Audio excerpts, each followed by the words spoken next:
போலீஸ்காரெல்லாம் பயப்படுற ஒரே ஆளு கரியம் மட்டும்தான் பயப்படுவாங்க. பிரச்சனையை தீர்ப்பதும் நம்ம தான், பிரச்சனையை உருவாக்குறதும் நம்ம தான்.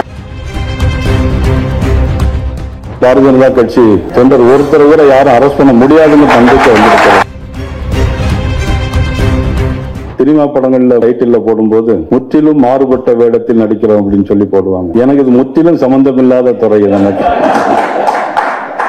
இதில் நான் என்ன பேசுவது என்று எனக்கு தெரியல. ஆனா ஓட்டு போடுறது எப்படி, மக்கள்கிட்ட ஓட்டு வாங்குறது எப்படின்னு என்கிட்ட கேட்டீங்கன்னா நான் அதை சொல்லுவேன்.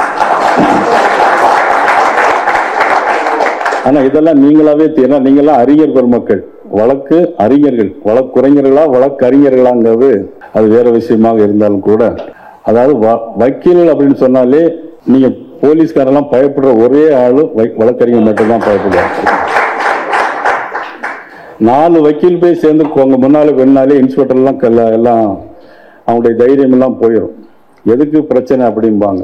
ஏன்னா பிரச்சனையை தீர்ப்பதும் நம்ம தான், பிரச்சனையை உருவாக்குறதும் நம்ம தான்.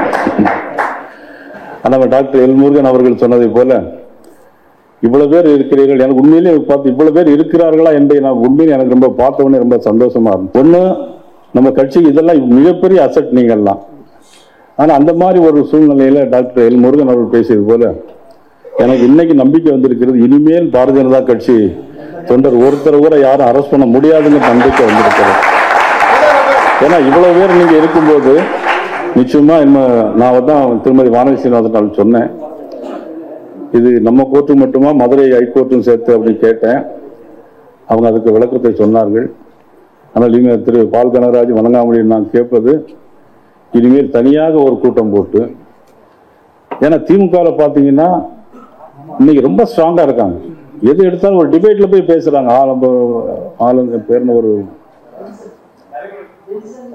நிறைய பேர் டிபேட்ல போய் பார்த்து பேசும்போது அவங்க என்னன்னா எல்லாமே டேட்டா வைஸ் எல்லாம் எடுத்துட்டு போய் எல்லாம் கரெக்டா பேசுறாங்க. அந்த இனிமேல் இதுல உண்மையில நீங்க எவ்வளவு பேர் விருப்பம் இருக்கிறீங்களோ நீங்களும் இதுக்கு முன் வர வேண்டும். ஏன்னா நாங்க ஒரு பக்கம், அதாவது பொலிட்டிக்கலா மக்களை சந்திச்சு ஓட்டு வாங்க ஒரு பக்கமா இருந்தாலும், அரசாங்கத்திற்கு சப்போர்ட் பண்றது, நம்முடைய கவர்மெண்டுடைய சட்டத்திட்டங்களை பாதுகாக்க வேண்டியது உங்களுடைய முழு பொறுப்பும் கடமையாக இருக்கிறது.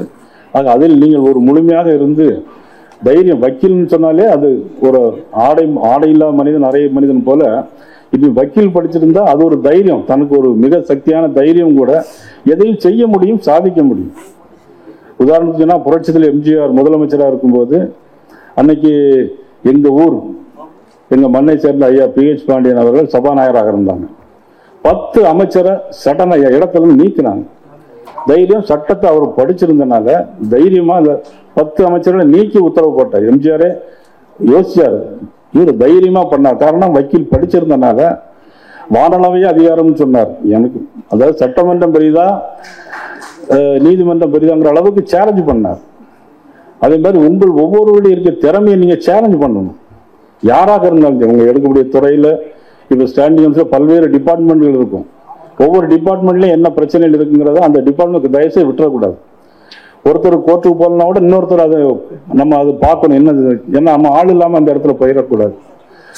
இதெல்லாம் தைரியமாக என்ன செயல்பட வேண்டும். எனக்கு இன்றைக்கு ஒரு புது தெம்பும் தைரியம் எனக்கு வந்திருக்கிறது. ஆக நீங்கள் அனைவரும் ஒத்துழைக்க வேண்டும் என்பதை இந்த நேரத்தில் நான் அன்போடு கேட்டு மீண்டும் உங்களை சந்திக்கிறேன். நன்றி, வணக்கம்.